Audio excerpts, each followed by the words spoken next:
माननीय सदस्य श्री राजेश रंजन जी। सभापति महोदय जी, मैं शुरू करूंगा। प्रधानमंत्री जी का 2 महीना मात्र बचा है जन्मदिन को, और उन्होंने सबसे पहले विश्वकर्मा योजना, एक उनकी जो बहुत बड़ी आम आदमी, मोची, निषाद, मलाह ऐसे वर्गों के लिए यह योजना लाई गई। हम शुरू करेंगे माननीय वित्त मंत्री से कि पुराने में जो आप skill, startup, make in India या आपने जिन जिन योजनाओं को लाया उस पर अभी तक कोई श्वेत पत्र नहीं लाई कि उस योजना का क्या हुआ। आपको रघुराजन जी के ऑडिट रिपोर्ट को भी देखना चाहिए। उसके बाद भी जो रिपोर्ट आई उस पर भी आप कभी इस सदन में आप नई योजना लाते हैं, नया बजट लाते हैं, पुरानी बजट पर कभी चर्चा नहीं करते हैं कि उस पर कोई इम्प्लीमेंटेशन हुआ या नहीं हुआ, उस पर कोई ध्यान दी गई कि नहीं। जिसमें श्रम संगठन 2000 में जहां देश बेरोजगारों के पढ़े लिखे नौजवानों की तादाद 54.2% थी, वहीं 22 में 65.7% हो गई। मेरा सीधा इस पे है कि जब आपने 13,000 करोड़ रुपया एक विश्वकर्मा योजना पर लाया, या जब आप कहते हैं कि मैं नौकरी के लिए 400 घराना, 400 बड़े कॉरपोरेट को मैंने कहा है कि आप बेरोजगार लड़कों को 5,000 अनुकंपा पर आप इसको इंटेंसिव दीजिए। मैं पूछना चाहूंगा ये इंटेंसिव कब मिलेगा, जब 40,000 लगभग कॉरपोरेट के पहले से उसके यहाँ काम करने वाले लोग हैं। तो 2 करोड़ की योजना में, 2 करोड़ की नौकरी में 25,000 एक कॉरपोरेट पर कहां से वो आएगा? ये जरा सा हमें बताएं, ये कौन सा झूठ वाली बात है बेरोजगारों के लिए। दूसरी चीज, रोजगार पर जब आप बात करते हैं तो इस देश में सबसे ज्यादा इंडस्ट्री किस पर है? वो है फूड प्रोसेसिंग पर, वो है पर्यटन पर, वो है टेक्सटाइल पर, बुनकर पर, वो है कालीन पे। टेक्सटाइल योजना पर इनका टैक्स कितना बड़ा, आप उसको देख लीजिए कि टेक्सटाइल पर इन्होंने कोई छूट नहीं दी, कोई टैक्सेस नहीं दिया और टैक्स को बढ़ा दिया। जब हम टेक्सटाइल को बढ़ावा नहीं देंगे तो रोजगार कहां से डेवलप होगा? तो जब हम फूड प्रोसेसिंग, जो सबसे ज्यादा यूपी, बिहार या जहां पर भी दलहन तेलहन, जब हम बात करते हैं मक्का की, मखान की, दूध प्रोडक्टिविटी की, उसके चीजों की, उस पर टैक्सेस को आप बढ़ाए हुए हैं। आप जो सबसे ज्यादा काम करने वाली 70-80% महिलाएं हैं, हमारी बेटियां हैं, उस पर आपके लिए कोई नई योजना नहीं है। आपने क्या किया? आपने जितनी बजट लाई है, आप सीधा का सीधा कॉर्पोरेट। लेकिन जब हम बात करते हैं जो आम आदमी से जुड़ा हुआ है, जिसको सब लोग कह रहे हैं, इवन मंत्री जी हमारे गडकरी साहब ने भी जो हेल्थ से जुड़े 18% जीएसटी की बात की। हम अस्पताल को फ्रीडम दे रहे हैं, लेकिन जो आम आदमी की दवाई है, उसका जो इक्विपमेंट है, अल्ट्रासाउंड है, सीटी स्कैन है, एमआरआई है या जांच का विषय है, उस पर हम बोझ डाल रहे हैं। तो आम आदमी को कहां से बेनिफिट मिलेगा? अभी सबसे बड़ी बात क्या है, बैंक की जब बात आती है अध्यक्ष सभापति महोदया, तो बैंक क्या करती है? हमारे यहाँ बिहार में 100-200 रुपया वाला गरीब लोग बाहर में काम करते हैं, वो बैंक को 100-200 रुपया, 1000 रुपया भेजता है।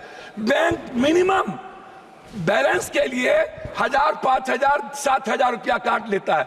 अब आप बताइए, क्या आपने इसको रोकने का कोई प्रयास किया कि बैंक उस पैसे के, जो मिडिल क्लास और गरीब का पैसा है, जो बाहर से अपने माँ बाप को भेजता है, वो पैसा ना काटे? ये इस पर आपने कभी चर्चा की कि बैंक जिस तरीके से आज बैंक आपका बैंक आपको कितना पर लोन देता है, आपने बैंक को क्या बेनिफिट दी, या बैंक को आपने क्या कहा?